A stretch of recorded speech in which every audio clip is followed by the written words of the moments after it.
अवसर मिला और ये 3 सूत्र का विधा बताने वाले धन्य है इस कालखंड के महामानव प्रेण गुरु भ्राता साहब श्री हरिंद्रानंद पिया जी,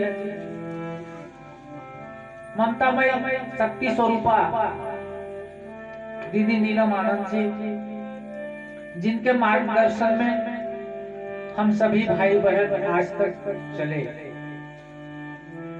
दीदी कुछ दिन पूर्व ही शरीर त्याग करके शिवलोक में सिधार गए थे। साहब श्री हम लोग के बीच शरीर में उपस्थित थे। बहुत ही दुख के साथ कहना पड़ रहा है, हम लोग को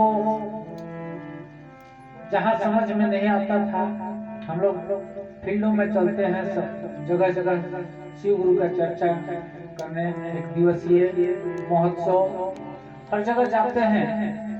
जहां हम लोगों को समझ में नहीं आता था, कुछ लोग प्रश्न करते थे, जिज्ञासा रखते थे। जो चीज हम लोगों को समझ में नहीं आता था, हम लोग रांची जाते थे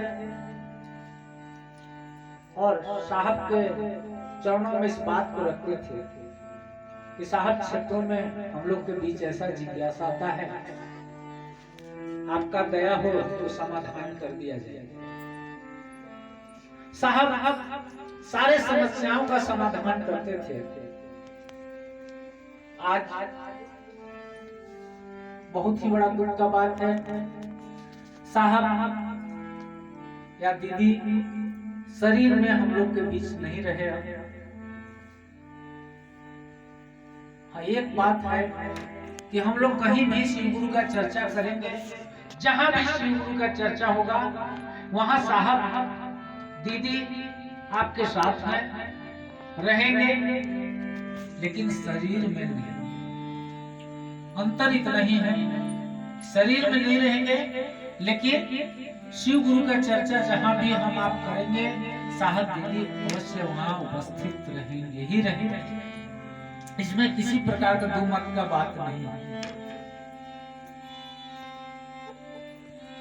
लेकिन लग जाता है कि जो हम लोगों को मार्गदर्शन मिलता था, कहीं भी समस्या आता था, समस्या को हम लोग जाके रखते थे, समाधान करते थे, वो हम लोग का अवसर अब निकल चुका। अब जैसे भी समस्या का समाधान करेंगे तो केवल आत्मा से करेंगे, शरीर से नहीं। चलिए, धन्य है साहब श्री हरिंद्रानंद पिया जी कि जिन्होंने इस तराना को छेड़ा और पूरे जनमानस में बिखेर दिया कि शिव गुरु हैं, शिव मेरे गुरु हैं, शिव आपके भी गुरु हो सकते हैं, शिव को आप भी अपना गुरु बनाइए। और अपना गुरु बना करके साहब श्री हरिंद्रानंद पिया जी हम लोग को मात्र 3 बीघा दिए हुए हैं। अभी हमारे रामचंद्र गुरु भाई जैसे बताया कि देवता वही होते हैं जो देते हैं, और जो देते हैं उसको लेते नहीं। उसी तरह से हमारे साहब दीदी देवता स्वरूप हम लोग को दे के गए हैं 3 सूत्र। पहले में दया मांगना है। दया किसके लिए मांगना? दया अपने लिए मांगना है कि हे महादेव, आपको हमने जाने में अनजाने में अपना गुरु मान लिए, आप मेरे गुरु हैं, मैं आपका शिष्य हूं, मुझ पे दया कीजिए, मुझ पे दया कीजिए। अपने लिए दया मांगना है। दूसरे सूत्र में साहब श्री हरिंद्रानंद पिया जी क्या बताया हमारे को? साहब को भी महादेव ही कहते कि हरिंदर तुम जो करते हो लोगों को कहो। साहब भी भगवान शिव को अपना गुरु मान के 2 ही सूत्र का पालन करते थे, अपने लिए दया की याचना करते थे और नमः शिवाय से प्रणाम लोगों के बीच जाकर बताते नहीं,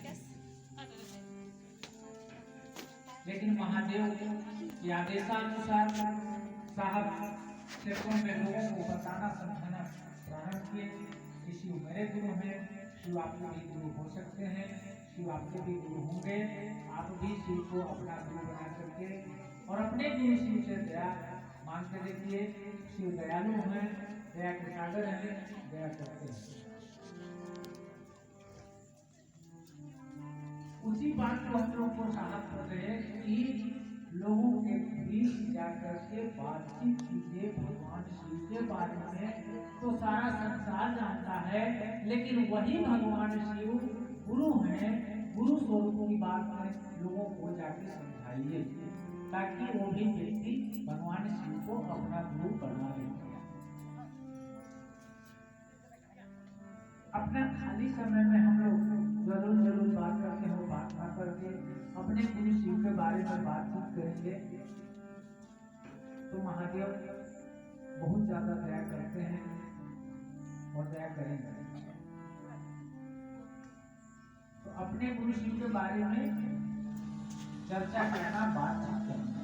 दूसरा सूत्र, तीसरा सूत्र में अपने गुरु शिव को प्रणाम करना है। नमः शिवाय। 5 अक्षरों से बना हुआ पंचाक्षर का मंत्र है नमः शिवाय, और वही 5 तत्वों से हम लोग का शरीर बना हुआ है। इस शरीर से जब आत्मा निकल जाता है तो पांचों तत्व पांचों जगह विलीन हो जाता है। जल जल में चला जाता है, मिट्टी मिट्टी में मिल जाता है, हवा हवा में चला जाता है, अग्नि अग्नि में समा जाता है। इसी तरह से पांचों विलीन हो जाता है। इस पंच तत्व को उस पंचाक्षर मंत्र से एक में करना है, यानी नमः से सांस लेना है, शिवाय से सांस छोड़ना है, ताकि हमारे गुरु शिव के चरणों तक हम लोगों का प्रणाम पहुंच सके। एक एक सूत्र का पालन करने के लिए इस कालखंड के महामानव प्रेम प्रभुरत्न साहब श्री हरिनारायण जी हम लोग को दिशा निर्देश देके दिए हैं। हम सभी भाई बहनों का कर्तव्य बनता है कि जब तक हम हमारे इस शरीर में जीव है तब तक हम शिव को अपना गुरु स्वीकार किए रहेंगे, और जब तक शिव को अपना गुरु स्वीकार किए रहेंगे तब तक हमें तीनों सूत्र का पालन करना अनिवार्य है। देखिए अभी हमारे रामचंद्र गुरु भाई से हम लोग बैठे थे तो आपस में बातचीत हम लोग किए थे। उसी बात को भी मंच के माध्यम से हमारे रामचंद्र गुरु भाई आप लोग के बीच बताए भी कि देखिए जैसे हम लोग लाइट का करंट कहां से उत्पादन हो रहा है, कहां आ रहा है, हम लोग एक तो यहाँ स्विच को ऐसे चिपते हैं, फट से बल्ब जल जाता है सेकेंडों। उसी तरह से महादेव एक ऊर्जावान ऊर्जा उत्पन्न हो रहा है, बिजली के करंट जैसा ऊर्जा उत्पन्न हो रहा है, और सीधा करंट आ रहा है। तो बीच में हम लोग के बीच में साहब जब थे मानव तन में, तो साहब पावर हाउस वहां से ऊर्जा कितना वोल्टेज का आ रहा है उसको हम लोग को था पता नहीं, हम लोग को जानकारी नहीं।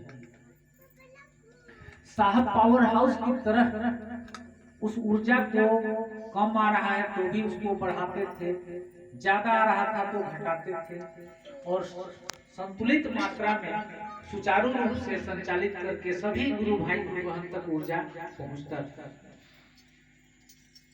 और साप्ताहिक शिव गुरु परिचर्चा जो होता है एक तरह से ट्रांसफार्मर है, यहाँ से भी करंट का सप्लाई होता है, चार्ज होता है। सबका मन का बैटरी जब डाउन हो जाता है साप्ताहिक चर्चा में आने से ऊर्जा शक्ति बढ़ जाती है। उसी तरह से साहब पावर हाउस का काम कर रहे थे, लेकिन कहने में तो हम लोगों को आंसू आने लगता है, बहुत ही दुख के साथ कहना पड़ रहा है कि साहब ऊर्जा को ज्यादा या कम करते थे पावर हाउस की तरह, आज हम लोग के बीच मानव तन में नहीं रहे, शिव लोग को सिधार गए। आज ऊर्जा कितना पावर का आएगा, हम सभी गुरु भाई बहन के ऊपर ही वो ऊर्जा लागू होगा। करंट कितना वोल्टेज का आएगा, बल्ब उसको बर्दाश्त कर पाएगा नहीं कर पाएगा। देखिए ज्यादा बल्ब वोल्टेज मिल जाता है तो बल्ब फ्यूज होता है, उसी तरह से हम आप बल्ब की तरह जल रहे हैं। अब ऊर्जा को संभालने के लिए 3 सूत्र का पालन करना बहुत जरूरी है। साहब जब मानव तन में थे तो हम आप तीनों